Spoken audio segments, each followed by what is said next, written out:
নবীজি বলেন, কোন বান্দা যদি একবার ইখলাসের সাথে লা ইলাহা ইল্লাল্লাহ পাঠ করে, আল্লাহর আসমানের সবগুলা দরজা খুলে দেওয়া হয়, আর লা ইলাহা ইল্লাল্লাহ যেন আরশ পর্যন্ত পৌঁছে যায়।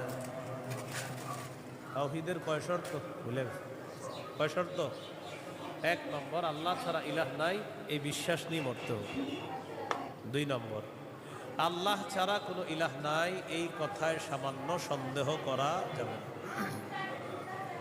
সূরা হুজুরাতের 15 নম্বর আয়াতে আল্লাহ বলেন, ইন্নামাল মুমিনুনা আল্লাযীনা আমানু বিল্লাহি ওয়া রাসূলিহি সুম্মা লাম ইয়ারতাবু ওয়া জাহাদু বিআমওয়ালিহিম ওয়া আনফুসিহিম ফী সাবীলিল্লাহ উলাইকা হুমুস সাদিকুন। আচ্ছা।